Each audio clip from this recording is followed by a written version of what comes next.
Bonjour, nous continuons donc d'étudier l'épître de Paul aux Colossiens et aujourd'hui nous sommes dans le chapitre 3, versets 9 à 11 et je vais d'abord lire les deux premiers versets, le verset 9 et le verset 10.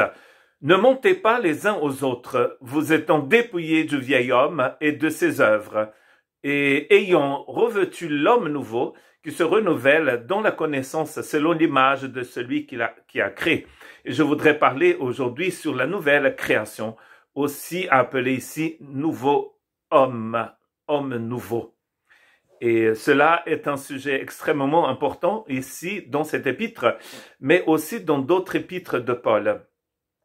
Cette nouvelle création c'est un miracle de la part du Seigneur. C'est Dieu qui a décidé ainsi. Paul, en écrivant aux Corinthiens, il dit que nous sommes devenus donc une nouvelle créature en Christ Jésus. Comment ces nouvelles créatures vont se comporter maintenant qu'elles ne font plus partie du royaume, de l'empire des ténèbres, mais qu'elles sont dans le royaume de Dieu et qu'elles sont devenues donc une partie intégrante et importante de cette nouvelle création. Et donc ce verset nous montre comment ils vont devoir vivre. Ne montez pas les uns aux autres. Vous étant dépouillés du vieil homme et de ses œuvres. Donc nous avons vu dans les chapitres précédents comment Dieu en fait a transformé cet homme ancien et l'a transformé en un homme nouveau. Et maintenant, c'est à nous de nous dépouiller tous les jours de ces choses qui sont mauvaises en nous. Les œuvres de l'homme ancien, de l'homme, du vieux homme. Pourquoi? Parce que nous avons revêtu le nouveau en Christ Jésus. Qui est donc cet homme nouveau? En plus, il dit dans le verset 10, il se renouvelle dans la connaissance selon l'image de celui qui l'a créé. Il se renouvelle dans la connaissance du Christ. Et je vous rappelle que dans le chapitre 1, quand il a prié, dans le verset 9, 10 et 11, Paul prie pour que justement ces chrétiens de Colosse puissent connaître la volonté de Dieu, et à la fin de cette prière, ils vont arriver, après avoir porté des fruits, etc., ils vont arriver toujours à la connaissance de Dieu. C'est l'homme nouveau que nous sommes, se renouvelle dans la connaissance et selon l'image de celui qui l'a créé, c'est-à-dire du Christ. Il n'y a pas de division, donc, dans cette nouvelle création. C'est ce qu'il dit dans le verset 11. Il n'y a ici ni grec ni juif. Et vous allez voir que ce sont des choses qui s'opposaient à l'époque, des juifs et des grecs. C'est-à-dire, les grecs ici, c'est toutes les personnes qui ne sont pas juives. Pour les juifs, il y avait eux et après les autres. Et Paul dit que dans cette nouvelle création, il n'y a ni grec ni juif. Il n'y a ni circoncis ni incirconcis. Donc les juifs sont les circoncis et les autres, les incirconcis. J'ai bien dit, les juifs sont les circoncis. Ni barbares, ni scythes. Donc on parle ici des gens qui sont en fait en dehors de l'Empire romain et qui sont considérés comme des barbares. Et il n'y a ni barbares, ni grecs, ni des gens qui connaissent la philosophie, qui étudient, qui sont, entre guillemets, civilisés. Il n'y a ni esclave, ni libre, mais Christ est tout en tous. Ça, c'est un grand défi. Comment pouvons-nous mettre des gens qui sont si différents? Donc, vous voyez, ici, il y a une question de culture, mais aussi une question de statut social. L'esclave n'occupe pas le même statut dans la société que les maîtres. Et pourtant, dans le corps du Christ, ces deux personnages, ces deux personnes peuvent vivre ensemble. Des gens qui ont des religions, qui avaient des religions différentes, maintenant vont vivre ensemble en Christ, qui d'ailleurs n'est pas une religion. Christ établit une nouvelle relation entre l'homme et Dieu. Mais la religion divise. Vous voyez que ici, les circoncis, donc c'est une pratique religieuse ça, et les incirconcis, c'est-à-dire ceux qui ont une religion qui ne demande pas la circoncision, ces personnes sont divisées par leur religion. Mais en Christ, ils deviennent une seule nation, un seul corps. Donc il n'y a pas de division. Mais nous savons très bien que sans la réconciliation, il n'y a pas d'unité. Nous parlons beaucoup de nos jours dans l'unité des chrétiens. Mais nous devons constater que sans régénération, il n'y a pas d'unité. Comment pouvons-nous essayer d'établir, de créer une unité entre des personnes qui se disent chrétiens, quand beaucoup de ces personnes ne connaissent pas le Christ et ne connaissent même pas la régénération? Là, dans ce que Paul nous dit ici, on peut passer d'esclaves à philosophes et avoir les esclaves et les philosophes dans le même corps.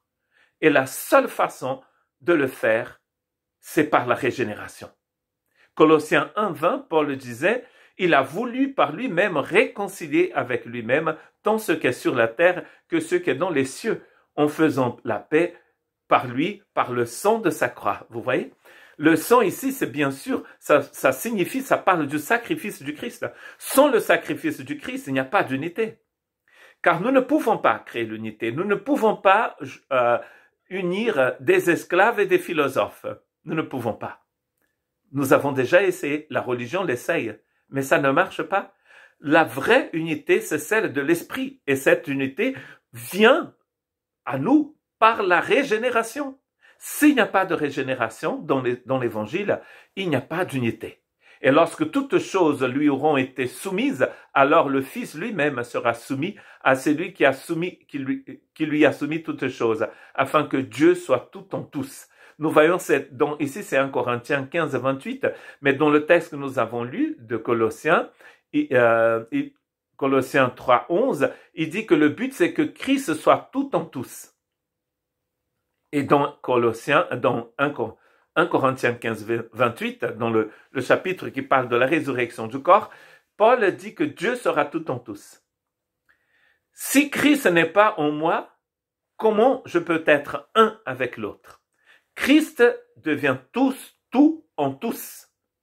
Dieu devient tout en tous. Si Dieu est tout dans votre vie, là, vous pouvez vivre dans l'unité du corps du Christ.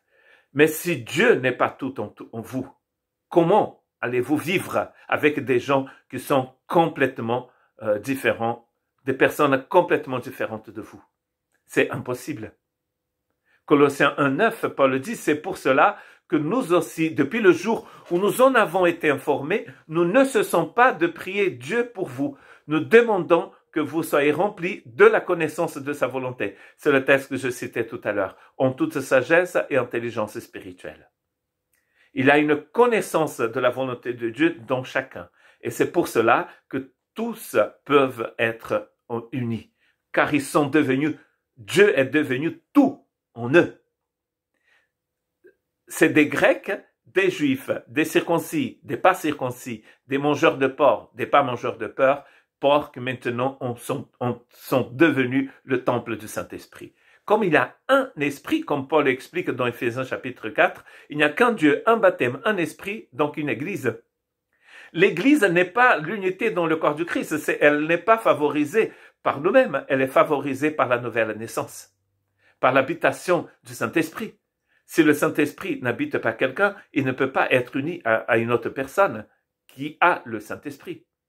Il nous a délivrés de la puissance des ténèbres, il nous a transportés dans le royaume de son Fils bien-aimé. Et Colossiens 1:13, encore l'œuvre du Christ. C'est Christ qui nous a transportés. Et il a transporté tous ses enfants dans son royaume. Et il a mis dans leur cœur, comme nous dit Éphésiens chapitre 1, les arts de l'Esprit. C'est-à-dire, il nous a donné l'Esprit Saint. Et l'Esprit Saint en nous, c'est donc ce qui valide notre appartenance au Christ. Donc Colossiens 1:15, il dit pareil, le Fils est l'image du Dieu invisible, le premier-né de toute la création. Donc nous sommes devenus une nouvelle création en celui qui est le premier. Vous allez voir que dans Colossiens, tout est centré en Christ. C'est exactement pareil dans Éphésiens. En Éphésiens, nous avons aussi avec Christ. C'est une union parfaite entre le croyant et le Christ. Et c'est cela qui va favoriser l'unité au sein du corps. 2 Corinthiens 5, 17, si quelqu'un est en Christ, il est une nouvelle création. Les choses anciennes sont passées, voici toutes choses sont devenues nouvelles. Si quelqu'un est en Christ, il est une nouvelle création. Encore un texte déjà cité. Je suis une nouvelle création, tu es une nouvelle création, nous sommes une nouvelle création. Chacun possède donc la vie éternelle en lui. Et c'est pour cela que nous pouvons vivre cette unité. 2 Corinthiens 4, 16, c'est pourquoi nous ne perdons pas courage, et même si notre homme extérieur se détruit, notre homme intérieur se renouvelle de jour en jour. Et c'est le message ici de Paul aux Colossiens. Cet homme nouveau se renouvelle de jour en jour. Même si ce corps physique est en train de se déterrer, le mot utilisé ici, c'est de se détruire. Il est en train de se détruire. Mais l'homme intérieur se renouvelle parce qu'il est habité par le Saint-Esprit. Et c'est le Saint-Esprit qui va renouveler notre homme intérieur. Vous allez voir que dans quelques 3 textes de Colossiens chapitre 3, il a cette idée des uns et des autres qui est possible maintenant, bien sûr, comme on a déjà expliqué, parce que nous sommes devenus une nouvelle création, des nouvelles créatures. Nous allons trouver dans 3 versets dans ce chapitre 3 cette idée des uns aux autres. Déjà dans le verset 9 que nous avons déjà lu, ne montez pas les uns aux autres. Pourquoi? Parce que vous vous êtes déjà dépouillés du vieil homme. Ensuite, dans le verset 13, il dit, supportez-vous les uns les autres. Donc ne montez pas, supportez-vous. De même que Christ vous a pardonné, vous aussi vous pardonnez. C'est ce qu'il dit aussi dans le verset 13. Ensuite, dans le verset 16 du chapitre 3, il dit que la parole de Christ demeure en vous dans toute sa richesse. Instruisez-vous et exhortez-vous les uns les autres en toute sagesse, par des psaumes, par des hymnes, par des cantiques spirituels. Chantons à Dieu dans votre cœur en vertu de sa grâce. Donc c'est la grâce de Dieu ici qui va nous aider à faire cela. 4 choses importantes ici. Ne montez pas les uns aux autres. Supportez-vous les uns les autres. Instruisez-vous les uns les autres et exhortez-vous les uns les autres en toute sagesse. Donc vous voyez, maintenant que nous n'avons plus le vieil homme en nous, maintenant que nous sommes devenus une nouvelle création, des nouvelles créatures, nous pouvons pratiquer la vie chrétienne ensemble. Et ici-bas, nous avons un genre d'école, car là-haut, il n'y aura vraiment plus de division. Ça, c'est pas possible. Regardez que dans Apocalypse chapitre 7, l'église triomphante devant le trône de l'agneau est vêtue de blanc. Tout le monde porte la même robe. Et dans le chapitre 19, on apprend une chose importante. Le fin lin, le lin éclatant, c'est la justice de Dieu dans les saints. Donc, en fait, les saints, S-A-I-N-T-S, sont remplis de la justice de Dieu et ensemble, ils peuvent être devant le trône de l'agneau. Déjà, restant devant le trône de l'agneau, ici-bas, ensemble. Nous sommes un seul peuple, nous sommes une seule nation, nous sommes une seule créature en Christ Jésus. La nation sainte de Dieu, c'est l'Église. Que Dieu vous bénisse.